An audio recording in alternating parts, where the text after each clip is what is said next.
Ce printemps-là, mes parents m'avaient confié le temps des vacances à des cousins, à la campagne.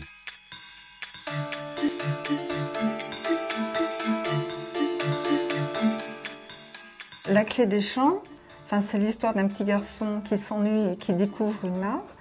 Et il découvre les personnages qui habitent cette mare et ça devient son royaume. On est parti un peu de ça, de cette ambiguïté entre le réel et l'imaginaire qui naît dans le spectacle d'une mare. Et ça nous a reprojeté dans notre temps d'enfance, dont nous ne sommes jamais totalement sortis d'ailleurs.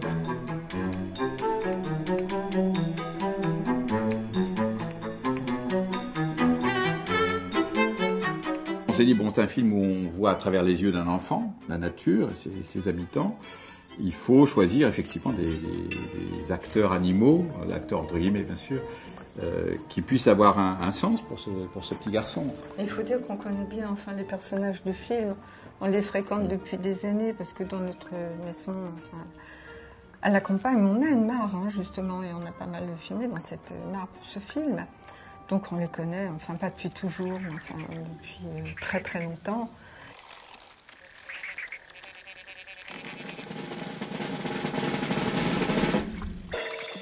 C'était important aussi d'introduire un petit peu d'humour. Oui, il y a le côté petit cirque un peu. Oui, il fallait une diversité, de montrer que c'est un univers, cette mare, et pas trop choisir ceux qui se ressemblent un petit peu, de montrer tous les personnages très différents.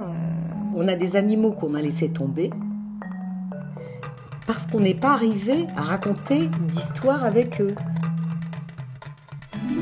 Depuis le début, ce qui nous intéresse dans la nature, c'est pas le naturalisme. C'est pas un descriptif objectif, scientifique. Ça n'a rien à voir avec du cinéma animalier ou du reportage sur la nature. Rien à voir.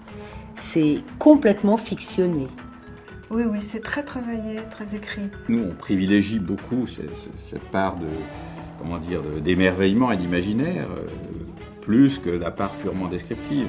Mais on se fait un point d'honneur quand même à ne montrer que la réalité. Et ça, je suis toujours très très reconnaissante à quelqu'un qui me permet de voir quelque chose que sans lui, j'aurais pas vu. J'aurais pas vu le bal des libellules, j'aurais pas vu le concert des grenouilles, j'aurais pas vu la couleuvre d'eau serpenter dans l'obscurité. Et ça, je trouve que c'est extraordinaire. La source d'extraordinaire, c'est notre regard, c'est une sorte de curiosité, d'acuité du regard. C'est là, c'est devant vous, c'est une question de regard ou de ne pas avoir fermé les portes de son enfance.